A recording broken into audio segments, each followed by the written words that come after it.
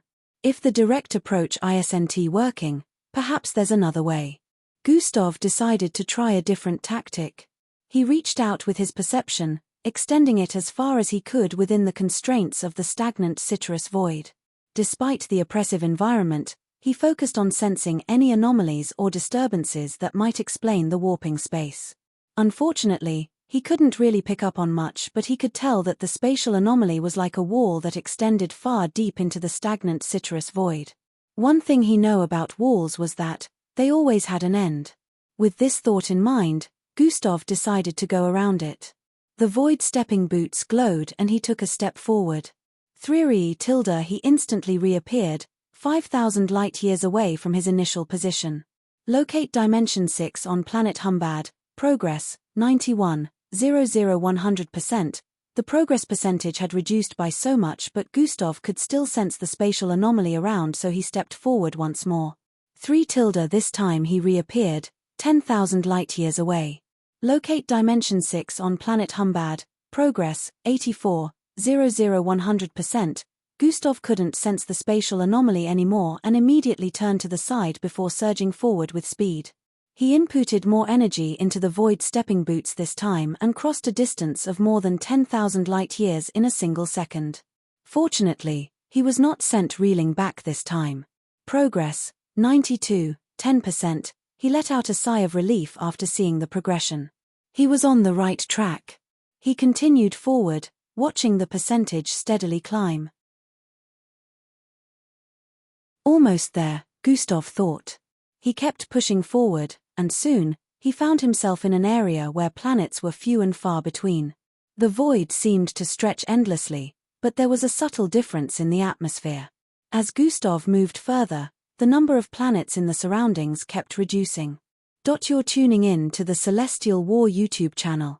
Don't forget to subscribe and join us on this journey to catch the most captivating stories,